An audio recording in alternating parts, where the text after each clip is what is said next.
भविष्यात घडणाऱ्या घटना सांगण्यासाठी फ्युचर टेन्सचा वापर करतात। फ्युचर टेन्सचे एकूण 4 प्रकार आहेत।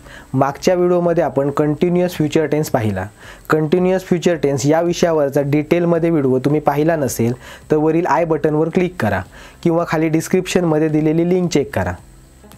परफेक्ट फ्युचर टेन्स म्हणजे चालू भविष्यकाळ। परफेक्ट फ्युचर टेन्समध्ये वाक्यातील क्रियापदे ही आलेले असतील, गेलेले असतील, खाल्लेले असतील, मोजलेले असतील, विचार केलेले असतील, तयार केलेले असतील अशी असतात। मागील व्हिडिओमध्ये आपण परफेक्ट फ्युचर टेन्स म्हणजे साध्या भविष्यकाळातील ॲक्टिव्ह व्हॉइसचे स्ट्रक्चर पाहिले। या व्हिडिओमध्ये आपण परफेक्ट फ्युचर टेन्स म्हणजे साध्या भविष्यकाळातील पॅसिव्ह व्हॉइसचे स्ट्रक्चर पाहणार आहोत। जसं की the money will have been spend by us हे पॅसिव्ह व्हॉइसचं सेंटेन्स आहे। The money will have been spend by us म्हणजे पैसे आम्ही खर्च केलेले असतील। हे परफेक्ट फ्युचर टेन्सचे रेग्युलर सेंटेन्स आहे, कारण मनी हे ऑब्जेक्ट आहे, प्लस विल हे हेल्पिंग वर्ब आहे, प्लस हॅव बीन आणि त्यानंतर स्पेंड हे वर्बचे तिसरे रूप आहे, तर वी या सब्जेक्टचे अस हे ऑब्जेक्टिव्ह प्रोनाउन्स बायने जोडले आहे। म्हणून परफेक्ट फ्युचर टेन्सच्या रेग्युलर सेंटेन्ससाठी object plus will plus have plus been plus V3 plus subject हा फॉर्म्युला वापरतात। तर रेग्युलर सेंटेन्सचे निगेटिव्ह सेंटेन्स बनवताना रेग्युलर सेंटेन्समधील हेल्पिंग वर्बच्या पुढे म्हणजे विलच्या पुढे नॉट वापरतात। त्यामुळे निगेटिव्ह सेंटेन्ससाठी object plus will plus not plus have plus been plus V3 plus subject हा फॉर्म्युला वापरतात। म्हणून the money will have been spend by us या वाक्याचं निगेटिव्ह सेंटेन्स येईल the money will not have been spend by us म्हणजे पैसे आमच्याकडून खर्च होणार नाहीत।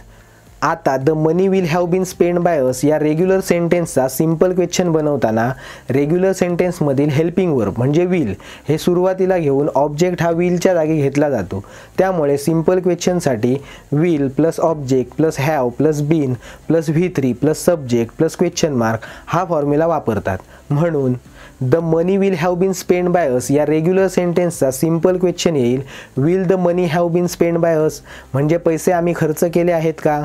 तर सिंपल क्वेश्चनचे निगेटिव्ह क्वेश्चन बनवताना सिंपल क्वेश्चनमधील हेल्पिंग वर्बच्या पुढे म्हणजे विलच्या पुढे नॉट वापरतात। त्यामुळे निगेटिव्ह क्वेश्चनसाठी will plus not plus object plus have plus been plus V3 plus subject plus question mark हा फॉर्म्युला वापरतात। म्हणून the money will have been spend by us या रेग्युलर सेंटेन्सचा निगेटिव्ह क्वेश्चन येईल will not the money have been spend by us म्हणजे पैसे आम्ही खर्च केले नाहीत का। आता the money will have been spend by us या रेग्युलर सेंटेन्सचा WH क्वेश्चन बनवताना सिंपल क्वेश्चनमधील हेल्पिंग वर्बच्या आधी म्हणजे प्रश्नाच्या सुरुवातीला WH फॅमिलीमधील योग्य तो जसं की what, when, where, who, how इत्यादी शब्द वापरतात व त्यानुसार सब्जेक्ट किंवा ऑब्जेक्टचा प्रश्नानुसार उत्तरामध्ये येणारा भाग वगळतात।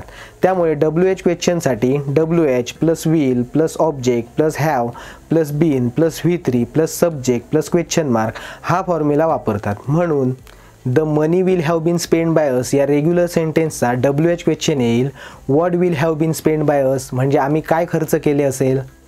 येथे what will have been spend by us या प्रश्नाचे उत्तर हे ऑब्जेक्ट म्हणजे मनी आहे, म्हणून ऑब्जेक्ट रिमूव्ह केला आहे। जर उत्तर सब्जेक्ट असेल तर सब्जेक्ट रिमूव्ह केला पाहिजे। तर WH क्वेश्चनचे निगेटिव्ह सेंटेन्स बनवताना WH क्वेश्चनमधील हेल्पिंग वर्बच्या पुढे म्हणजे विलच्या पुढे नॉट वापरतात। त्यामुळे निगेटिव्ह WH क्वेश्चनसाठी WH plus will plus not plus object plus have plus been plus verb 3 plus subject plus question mark हा फॉर्म्युला वापरतात। म्हणून the money will have been spend by us या रेग्युलर सेंटेन्सचा WH negative question येईल what will not have been spend by us म्हणजे आमच्याकडून काय खर्च झाला नसेल। तर हे होते परफेक्ट फ्युचर टेन्सचे पॅसिव्ह व्हॉइसमधील फॉर्म्युलाज। फ्युचर टेन्सचा शेवटचा प्रकार आहे कंटिन्युअस परफेक्ट फ्युचर टेन्स जो कधीतरी वापरला जातो, त्यामुळे आपल्याला तो आता पाहण्याची आवश्यकता नाही। कंटिन्युअस परफेक्ट फ्युचर टेन्स आपण ॲडव्हान्स इंग्लिश स्पीकिंग कोर्समध्ये पाहणार आहोत।